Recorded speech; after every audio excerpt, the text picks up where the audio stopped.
Fruit Cove, WVOB.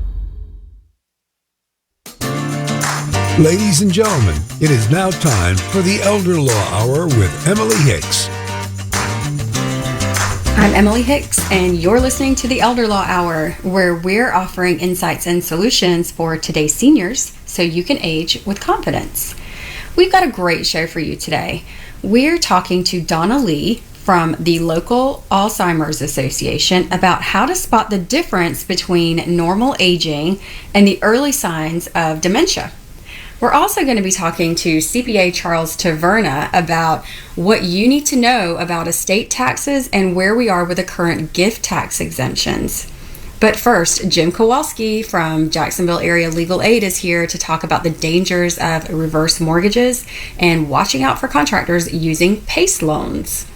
And speaking of housing, this week, the AARP published an interesting article about the changes in housing due to more and more seniors wanting to age in place. Now, the concept of aging in place has gotten more and more popular, and builders and homeowners are coming up with some interesting options to accommodate the evolving needs and preferences of the older Americans. Contrary to the traditional approach of just retrofitting your existing large home, retirees are exploring diverse alternatives that prioritize community, convenience, and adaptability. The first trend that we're seeing is modular homes in established neighborhoods. So in Pittsburgh, there's a new initiative led by the Housing Innovation Alliance, and it focuses on developing factory-built concept homes for older individuals in existing neighborhoods.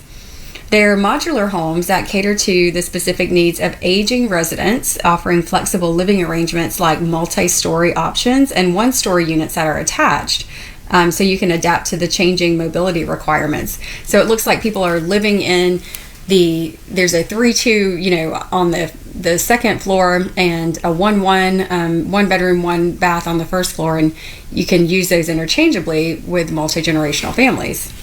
Another thing that people are doing is they're moving. They're going to 55 plus neighborhoods that also have a multi-generational component.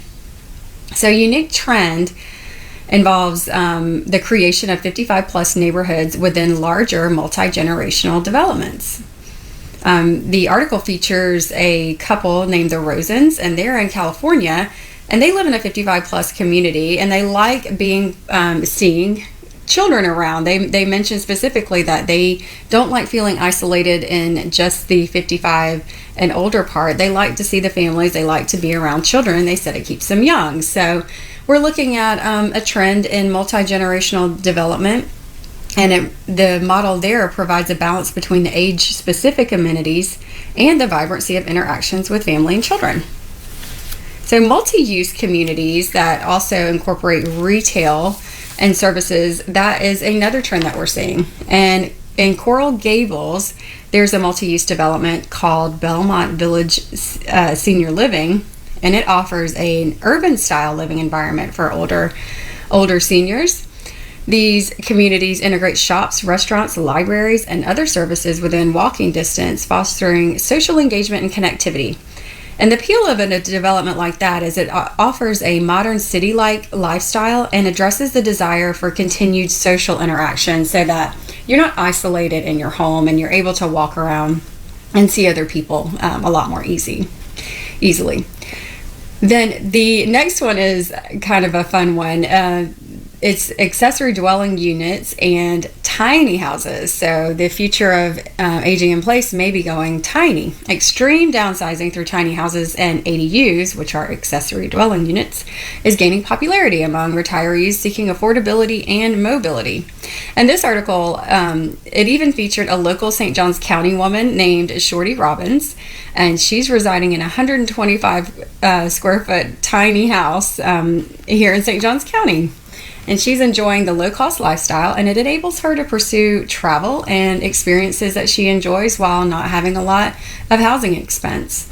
So ADUs, whether incorporated into existing properties or separate structures, offer flexibility for retirees to stay in their communities while adapting to changing housing needs. And then the last feature that we're talking about is a contingency plan with ADUs. And some retirees are are embracing ADUs as contingency plans for the future caregiving needs in uncertain healthcare scenarios. So an example of that would be a garage space or a gym or additional living quarters that provides a flexible approach for aging in place. And this features a Western Virginia couple named the Davidsons, and they're building an ADU to serve as living quarters for a healthcare worker if ever needed. And it's emphasizing the importance of forward-looking housing solutions.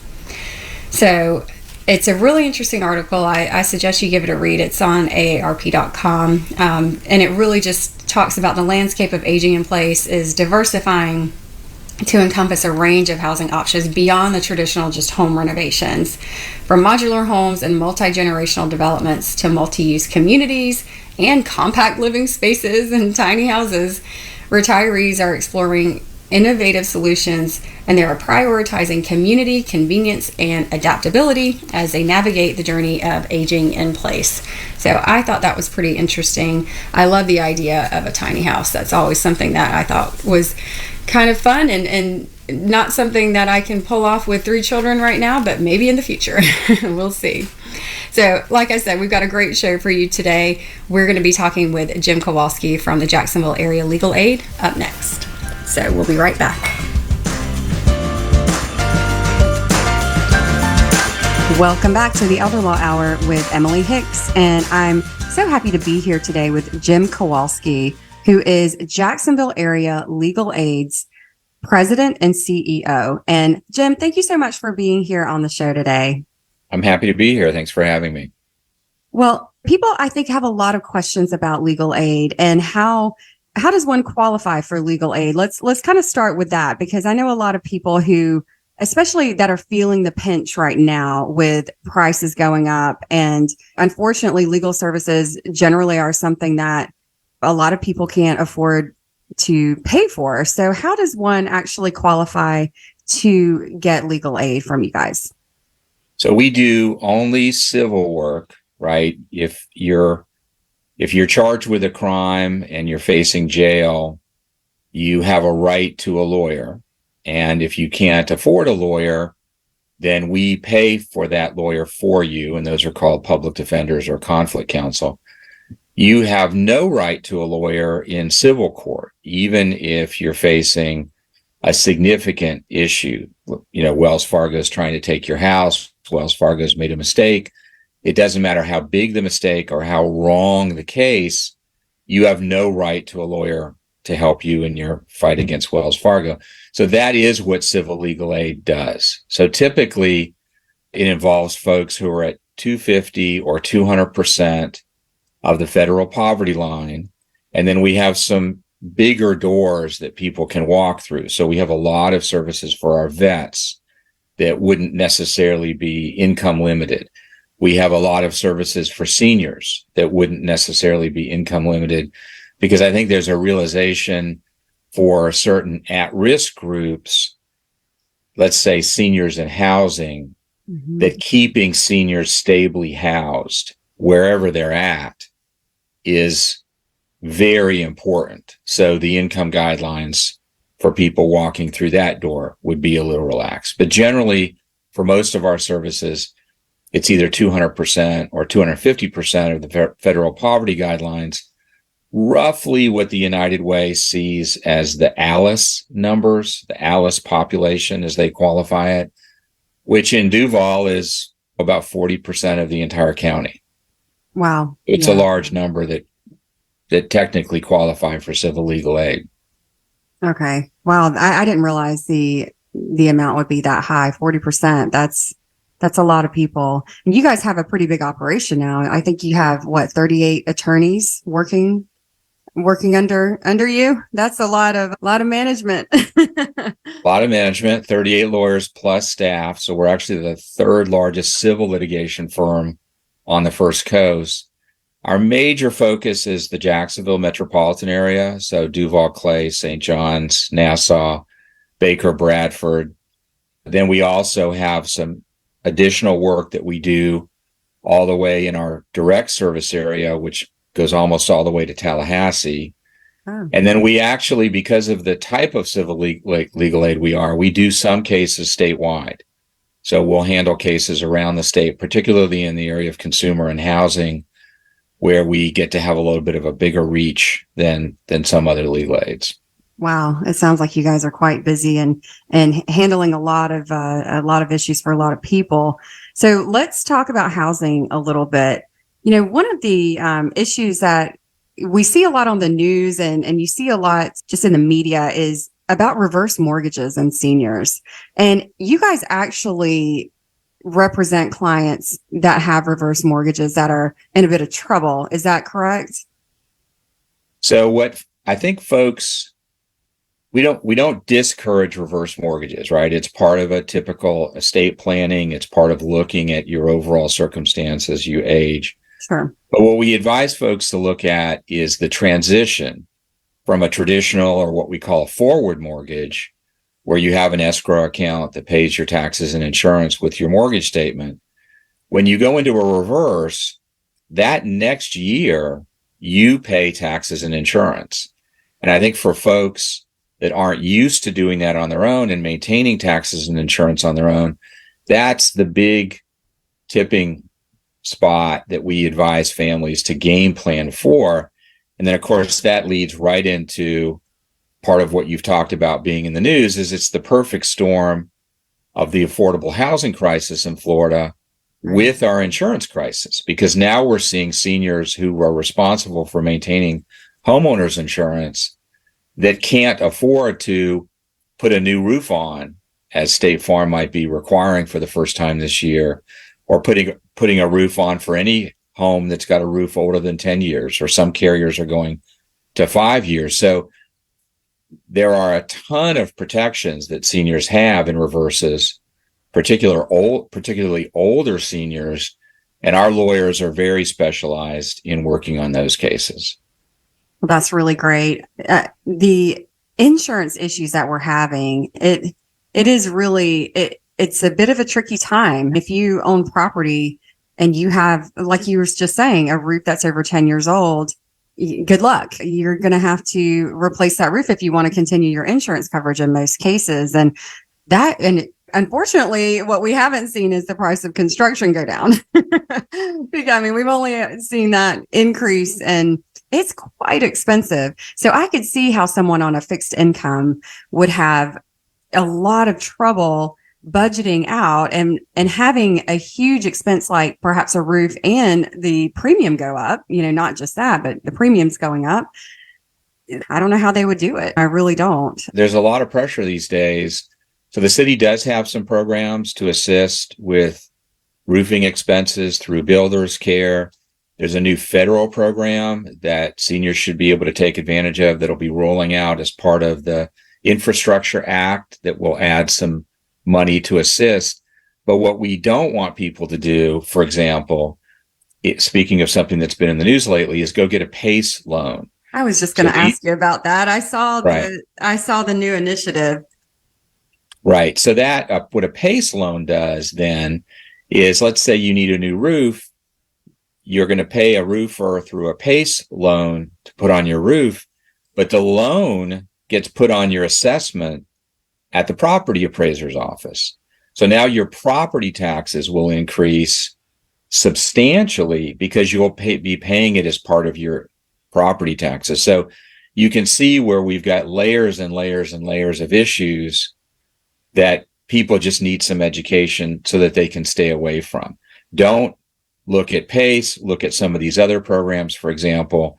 But when you're strapped and your insurance carrier is giving you a limited time to put on that new roof, or they won't write your policy, we see that's when people start to fall for the door-to-door scams, some of the internet scams, some of the other things that we try to keep people away from. Yeah, there's so much of what we talk about on the show and what I feel so passionately about with educating seniors are the scams that are out there. I actually have a client right now who is dealing with a lien on her property and I don't know if it's PACE Act. She hasn't sent over the paperwork yet, but it's one of those companies that put on solar panels, and she was told they were free. It was some government initiative. And so now she has a quite large lien on her house. And so we're going to try to assist her with that. But let's talk about a different kind of housing.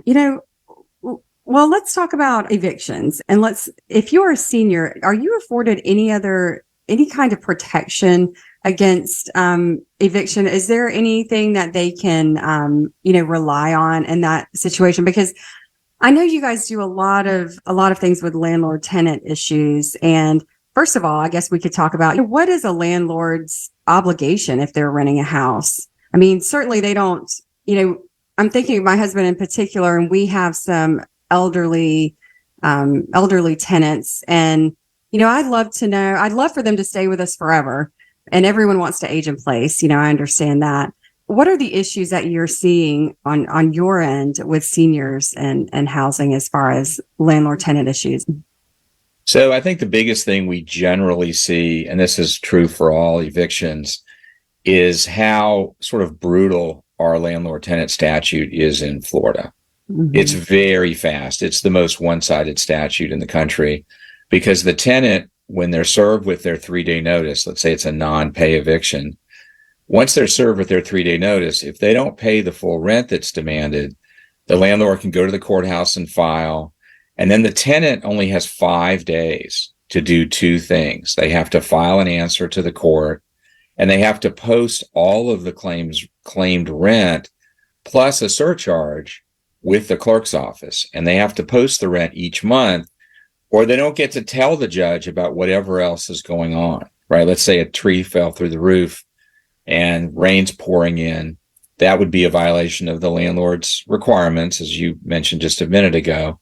Sure. The tenant can give notice and then begin withholding rent or terminate their lease early. They have to do it the right way, and we'll help with that. But the landlord can still sue them for non-payment of the rent. The tenant then can file their answer telling the court that they gave notice. But if they don't post the rent to the clerk's office for the judge to then split up, they don't get to tell the judge about the tree. Wow. So it's very one-sided. We actually created a website with a form builder that we host for the entire state of Florida, floridaevictionhelp.org, where tenants can actually build their answer using that form builder and then file it. We've helped thousands and thousands and thousands. We stood it up during the pandemic. We've continued to tweak it with each little change. It's linked at the bar site, at the Bar Foundation site, and at a number of clerk's offices also refer to it to help people build their eviction answer, because the bar and the court don't have that resource for tenants. They only have forms for use by landlords. So our form for tenants was the first one. So that's amazing. There's a lot that goes into landlord tenant work. We have a lot of resources on our website, jaxlegalaid.org. With regard to the landlord's requirements, people can always call code enforcement with the city if they think there's an issue with their rental housing that's below code, because code enforcement's job is to enforce the city code with regard to rental apartments, rental units. Mm-hmm. And then there's a lot of information at the state attorney general's office website, for example. You can just Google requirements for landlords in Florida, and you'll probably get a number of these sites as top hits. Interestingly, landlords in Florida don't have to provide air conditioning. I know. I always think about that. We have to provide heating, right? Yes. But not AC. Yeah. Hey, we're not a perfect system, but we're pretty good, right? Yeah.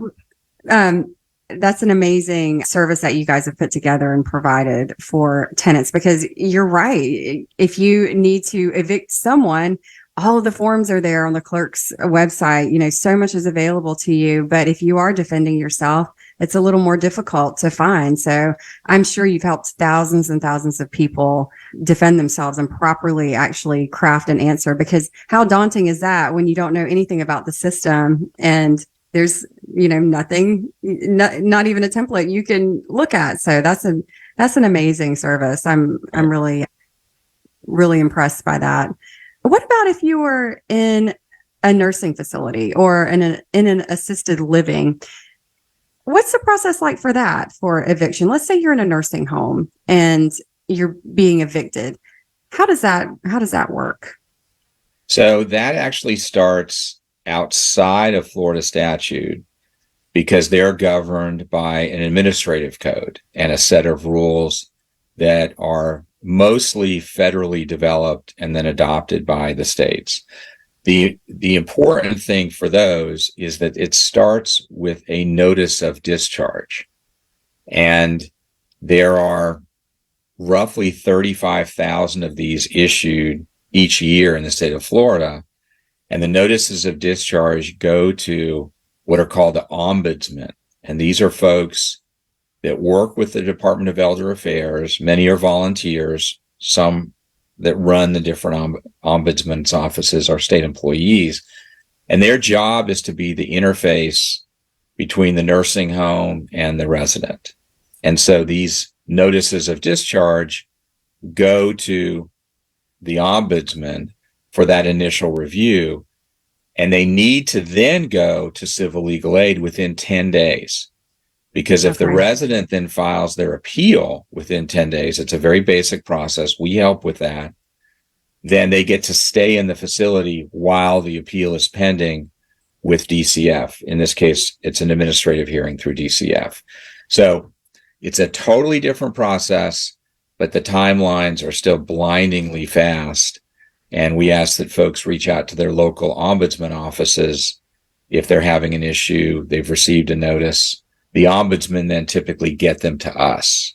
And that's how our work starts.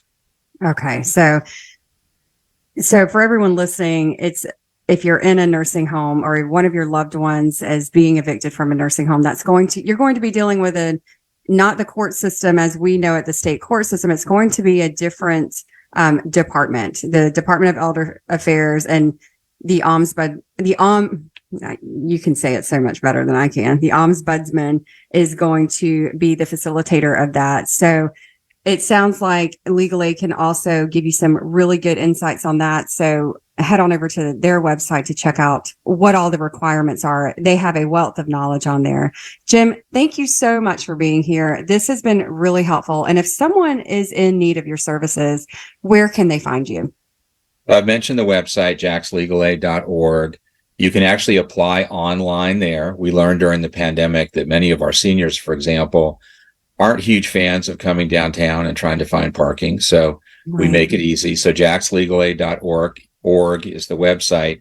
And then 356-8371 is our main number. You can also apply on through the phone there. You can come to the office. Most folks we find these days reach us through the online portal on the website. Great. That you've made it so easy for people to get help. Thank you so much for what you do. And thank you for being here today. You've been listening to the Elder Law Hour with Emily Hicks, and we will be right back.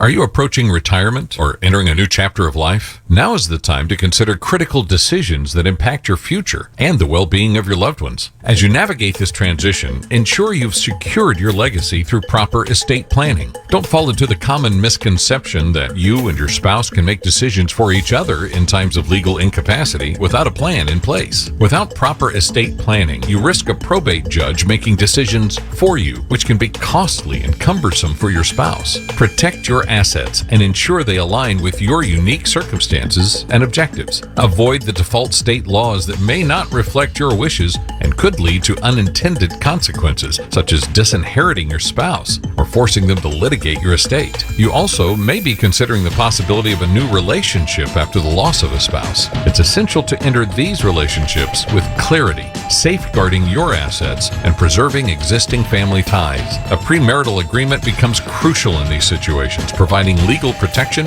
and clarity. When it comes to your children, thoughtful estate planning is key. Protect their inheritance from squandering, divorces, lawsuits, and bankruptcies. Your hard-earned wealth should be a source of security, not vulnerability. Additionally, plan for long-term care, a significant consideration as you enter retirement. Secure a long-term care insurance policy while you still qualify, and explore alternatives that can convert into life insurance if not needed. Statistics show a 70% likelihood of requiring long-term care after the age of 65, making proactive planning essential. Our team can guide you through this process, helping you replace impersonal state-written plans with a tailored approach that safeguards your assets and family. Don't overlook estate planning as you approach retirement. Book a call with us today to secure your future with confidence. Visit emilyhickslaw.com and book a call today. We'd love to help. Welcome back to the Elder Law Hour with Emily Hicks, and I'm very happy to be here with a CPA, Charles Taverna, and he is licensed in New York, currently perhaps going to be getting licensed in Florida pretty soon as he lives in Florida now. Great to be here, Emily. Thank you so much for being here. So you are one of the thousands of people. Actually, you've moved here. You've been here quite a while, right? You've been here for years. So I can't even call you a recent migrant, right? That's right. I've been here since 2016. Okay. All right. So you've been here long enough. I can't even pick on you for that. Since COVID, we have seen so many people moving to Florida. As you know, we talk about this a lot on the show. A lot of different things are happening within the state that just result in big changes for people. I have a statistic here that says Florida received more movers than any other state last year. We got 566,476 people, according to the Census Bureau. That's quite a bit of people. And it looks like New York was the highest state, and it contributed 63,772 people. So, wow. So New York had the third largest outflow of any state last year. So what is happening? Why is everybody leaving New York, Charlie? What do you think? I think that, as you get into older age, you get to retirement age, I think that was a trend for a long time. A lot of retirees, New Yorkers, some of my clients, kind of moving on down. And one of the great benefits about Florida is there's no state income tax. There's also no estate tax, in contrast to New York, where if you have a high value estate, upwards of $6 million, you're going to be paying taxes if that estate is over 105% above that threshold. You'll be paying tax on your entire estate. So so there's a great benefit for a lot of individuals, especially if they have a lot of assets and a significant income, to come on down to Florida. It's sunshine and the beaches, a lot less tax liability. A lot less tax liability. I remember when I lived in New York, and I went to law school up there for 3 years, and then I worked for over a year for a law firm up there, and then I was done. I came back to Florida. But within that year, I knew that there was a state income tax, but I didn't realize, oh my gosh, because I'm from Florida, so I'm used to, like, you just file your federal, like, you're good. Yeah, the state income tax return was not fun, and I didn't really appreciate having to pay that extra tax either. So I understand it, but certainly the estate tax as well. I mean, obviously I didn't deal with that when I was up there. Let's talk about that a little bit. Like, what is the estate tax rate? How does it work in New York? So, I mean, we know what the federal exemption is really high, but what does the state tax look like? Well, for the estate tax in New York, you could be paying as low as 3%. It's a little 3.06% to be exact, or as high as 6%. And which is, I mean, that's pretty significant when you're talking in millions of dollars. And basically, if the 2023 threshold to actually start paying that lower percentage, the 3.06%, is $6.58 million. So if your estate is valued at $6.58 million, you're basically meeting the threshold to pay that tax. Now, let me caveat that to say that if you are very close to that threshold, if you're just over the 6.58 million, and that's within 5%. So if your total is only 105% of that 6.58 million, then you only have to pay that tax on that 5%. So, right. So, that 5% that you're over the Just threshold. on the overage. Okay. Yeah, only on the overage. But as soon as you get over that 105, then you're taxed on the entire value of your estate. Okay. Yeah. So that could be quite significant. That can be quite significant. So if you're still in New York and your estate is close to those thresholds, there are probably a couple things that you can do to maybe kind of bring your estate value down, maybe to get within that 105. And as you say, a lot of people have come down to Florida from New York. That's because, there's a lot of people living up there. It's a big state, a big population. Definitely. A lot of high net worth people with big estates. Property values have been rising. Maybe lately, the stock market has been depressed, but for the last couple of years, people's accounts were growing, had significant gains. So the value of their assets are probably quite high. So if they're close to that threshold, it'd be a good idea to talk to your financial advisor, talk to your CPA in order to manage that if you're still up there in New York.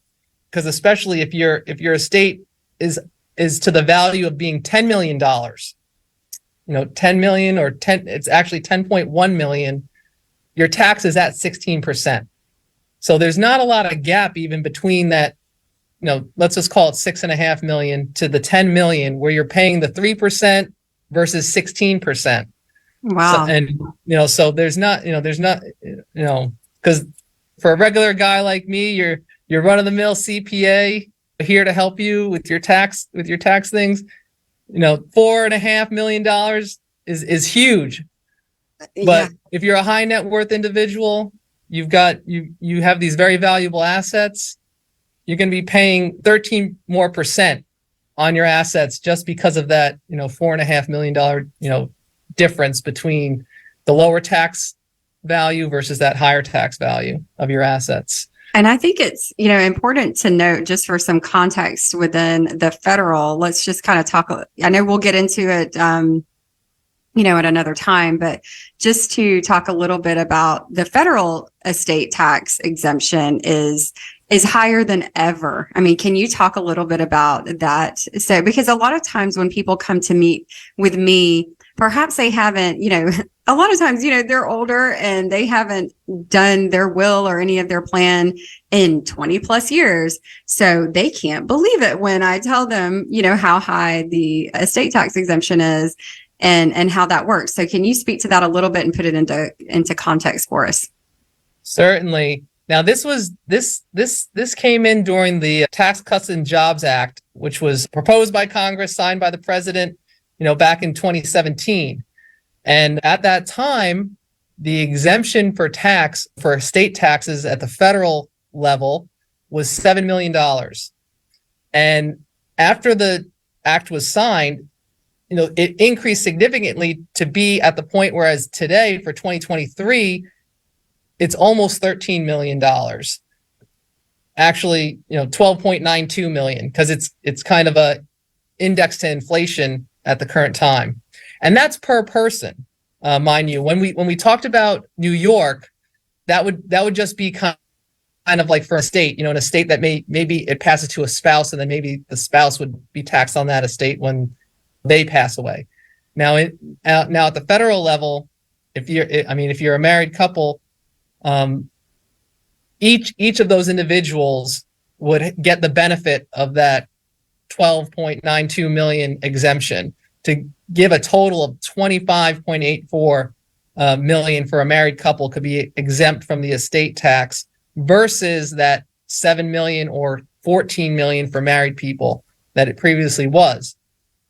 And adjacent to that comment, that exemption is due to expire. If Congress does not act, that exemption is due to expire at the end of 2025. And so we have this time frame now of, call it 2 years at this point. We're almost through 2023. So we've got 2024, 2025 for people to really take advantage of large exclusion that's currently, with the idea that Congress will potentially not extend this exclusion at the current level. Right.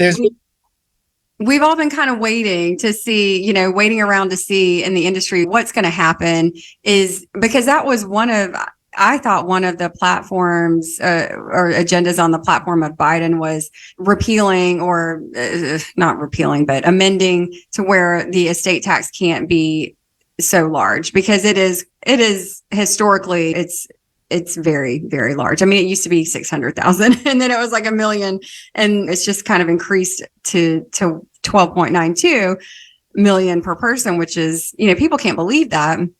But we've all been kind of waiting around to see, okay, are they really going to do anything? Is anything going to happen? And nothing has seemed to happen. And I think perhaps that's because it was due to sunset and they're just not really going to get around to it. But I think you make that good point that it's one of those items where it's planning to sunset. So basically, if Congress doesn't act, it goes away. Or the president proposed something, but someone in the federal government needs to take action or this will expire. And I don't know, given the current environment or current budget deficits, I mean, I don't have the crystal ball. No one really does. What party's in power, what the macroeconomic environment is going to look like. But if just looking at what's the hot topics in the news today, our budget deficits are high. We've got some wars going around in the globe. So my advice to clients is that the government is going to be looking to collect more taxes. The Treasury is going to be looking to increase revenues, regardless of which party is in power. And in that case, my bet would be that this exclusion, this high exclusion, it will expire without Congress changing. And so clients should try to take advantage at this time, to maximize the exclusion.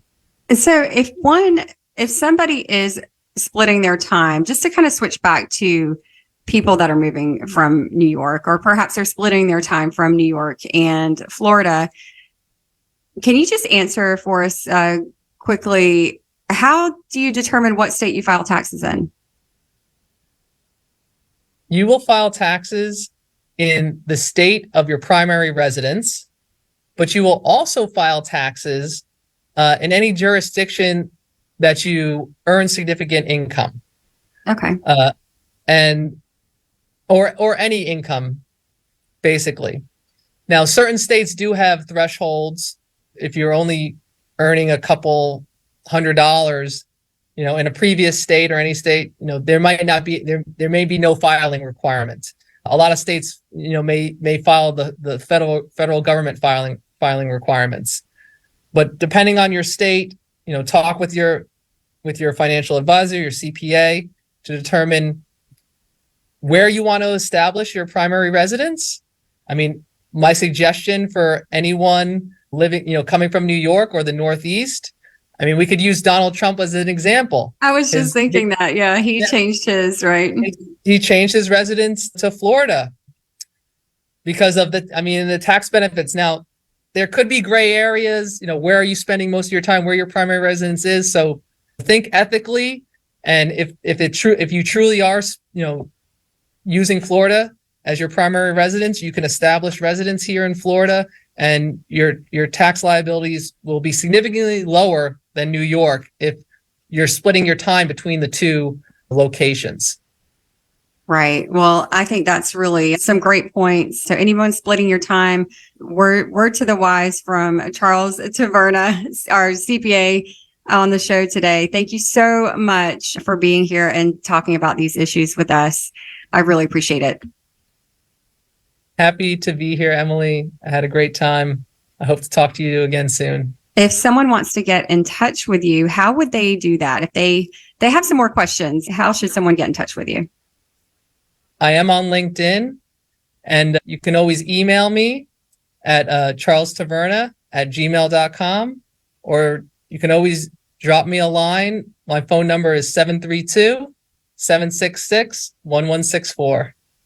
Perfect. And we will share that in the notes for the show on elderlawhour.com if you want to head on over there and find out more about this episode or Charles. Thank you so much for being here, and we will be right back.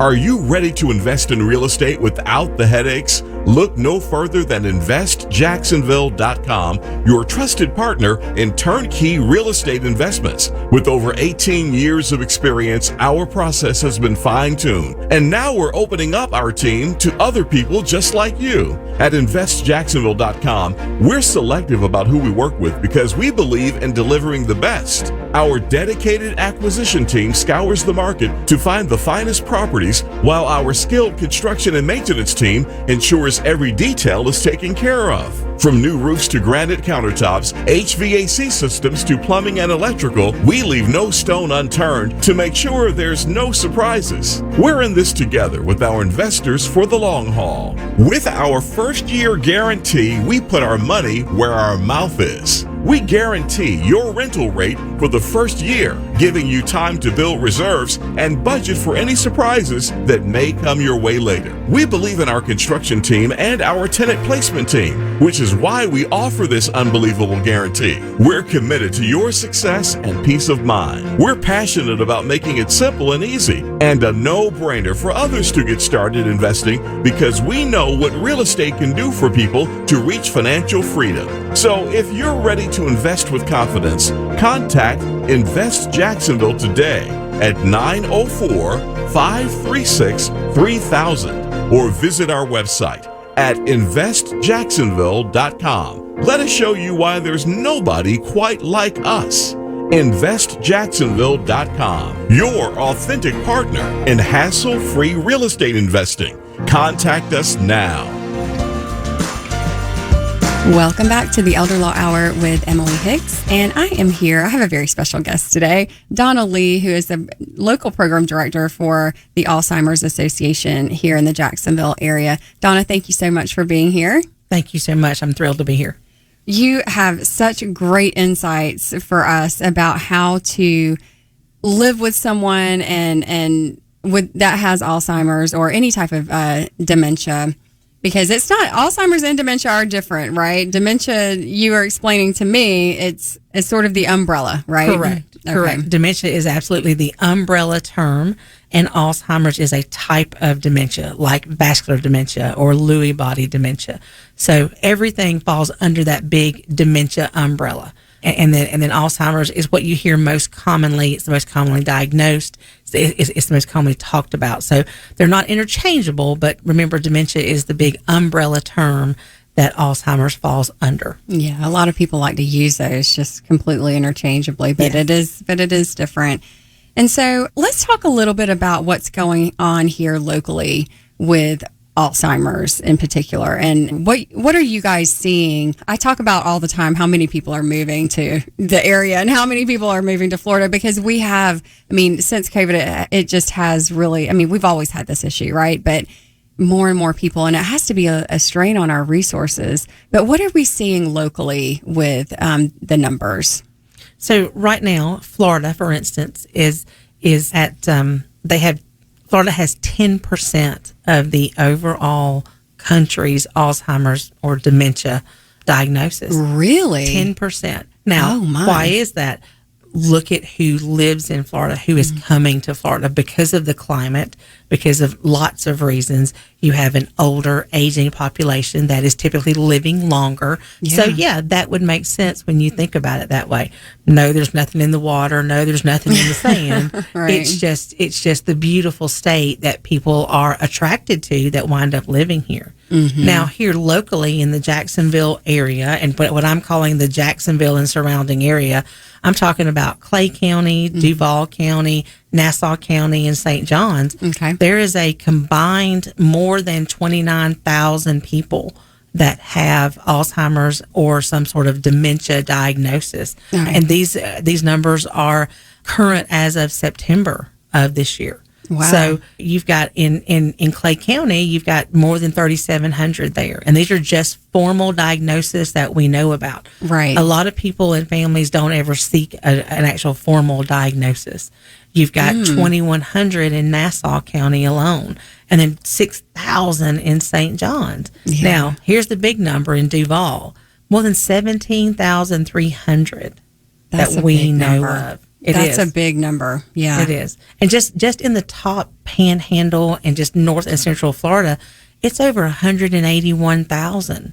So wow, it is. It's a really, really big number. And you've got most of your state's population is actually compacted to Central and South Florida. So you've got a tiny geographic footprint and just a huge, huge population. Yeah. But then when you get to Central and North Florida, you've got the very rural communities that don't have the right type of infrastructure and support to handle this. There's not, you don't find as many or as many available beds in memory care centers. Absolutely. You don't have as much support and types of respite opportunities for caregivers that you find in bigger metropolitan areas.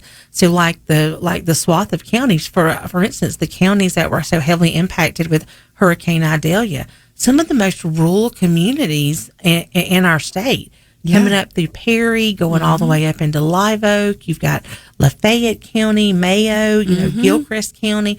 All of those counties are very, very rural communities where they don't have resources to support that, but yet you still have an aging population that live there. Yeah. Money is short, resources are short, and it's just plain tough. So there's just a lot of people in Florida. There are a lot of people that need a lot of help. And Perry is actually my hometown where I grew up. So, so there was a lot of people affected by that hurricane. There's a ton of damage over there, and it went all the way through, just like you were saying. And there's not a lot of resources. They don't even have, the nursing home in that town is notorious.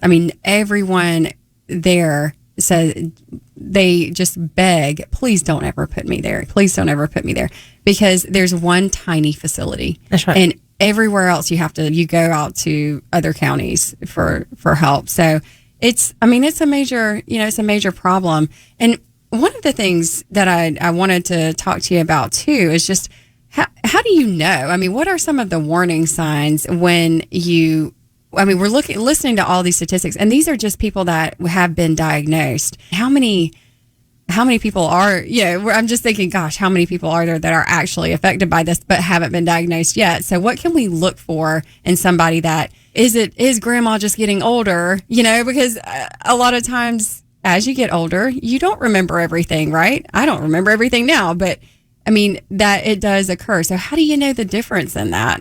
So Alzheimer's or dementia of any kind is not part of normal aging. And just let me just make sure that I'm very, very clear with that.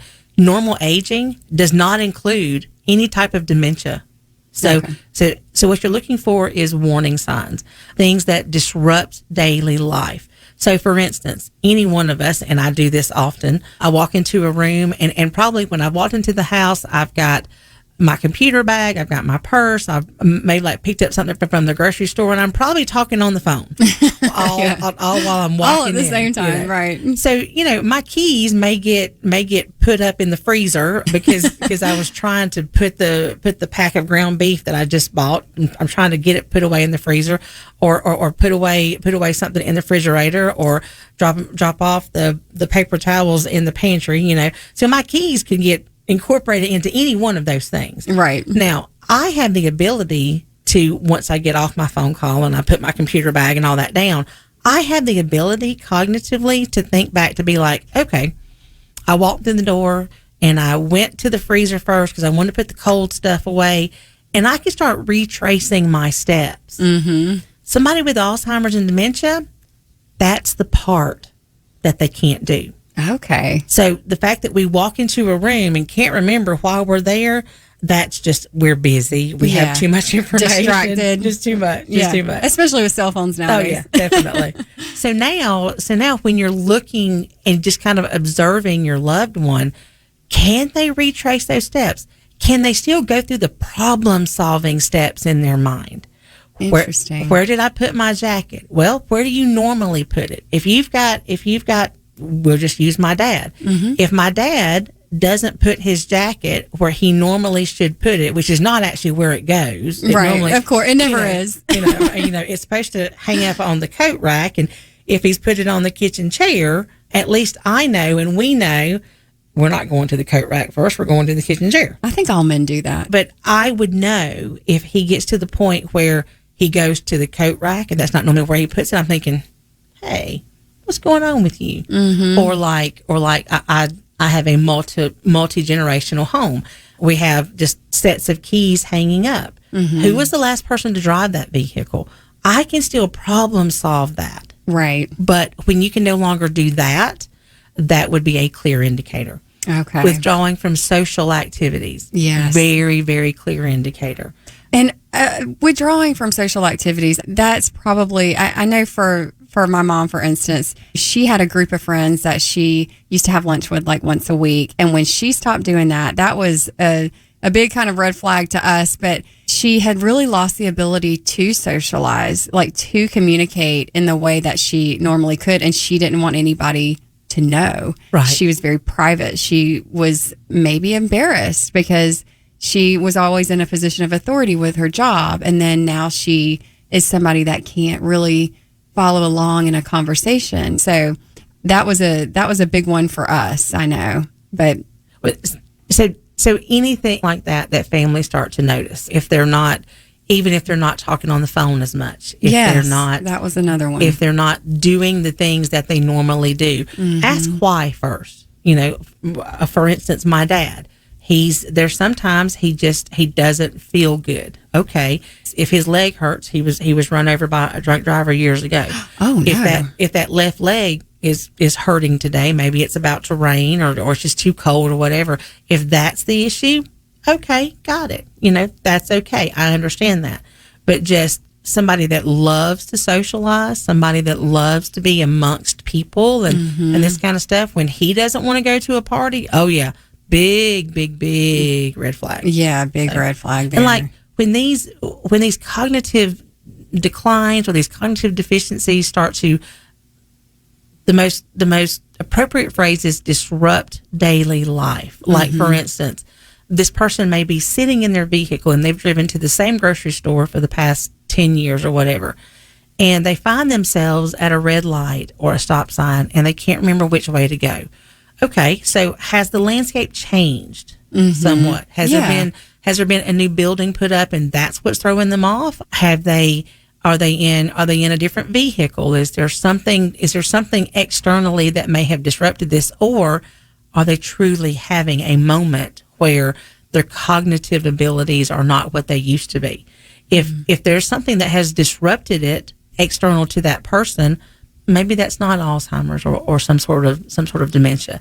But if they just can't put together the pieces that they normally could, that would be a good indicator. And anytime you see a collection of these indicators, and like the first time is not going to be where you hit the panic button, but just when you start seeing things and you see habits and collections of things happening like that, now would be the time to have a conversation with a primary care physician. And it could be something as simple as just calling up that doctor's office and say, hey, I have a concern about my parent. You probably can't get a call back. You probably can't get into the appointment. You probably can't get information out of it. But give the information to say, hey, I'm a family member. I am a caregiver of sorts to some level. I have a concern. Plant the seed to say, I'm noticing this and this and this. Be very, very specific. If you're noticing things, keep a journal.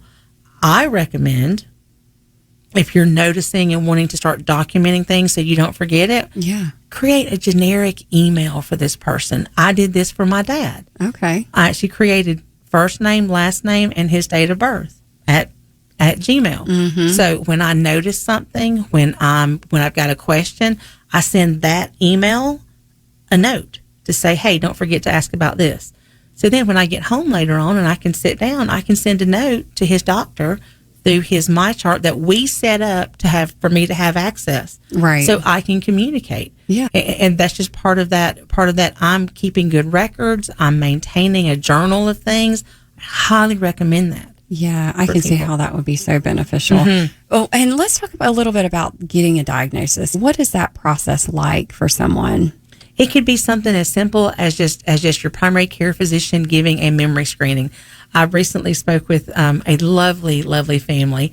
They called into our helpline, which, by the way, is 1-800-272-3900, the Alzheimer's helpline, 24/7, 365 a year.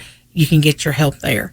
But they called into the helpline, and the family was concerned about getting a screening. They didn't know how to get it, wasn't sure where to start. And the advice was given to just talk to the primary care physician. So the family called into the primary care physician's office, left a message. So the next time that their adult mom went in, the doctor said, "Hey, we'll just call her Susan. Hey, Susan, by the way, I need to go to the store when I leave work, and I need to pick up milk, butter, eggs, and bread. And just, will you help me remember that?" And went on with the appointment, discussed whatever they discussed, and then 15 minutes into the appointment, the doctor said, "Susan, remind me, what are those things that I needed?" Mm-hmm. And she couldn't remember that. Well, come to find out, he was just doing a simple memory screen. Right. It could be something that simple. But, you also want to get a dignified diagnosis. Okay. Part of the negative connotation and negative kind of overshadowing of dementia and dementia-related diseases like Alzheimer's is just the negative.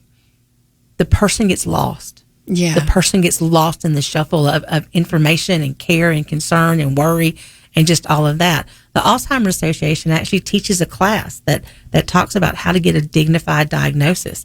It's a way for the family to go through the conversation and to make sure that you never exclude that person. And it's tips and tricks on how to keep them involved in the conversation and keep them engaged to where they are still the person. They are still in it. They are still part of it. But you've got a little bit of help from family and caregivers to help drive it to get to a better place with it. Oh, which is so important when you're dealing with these situations.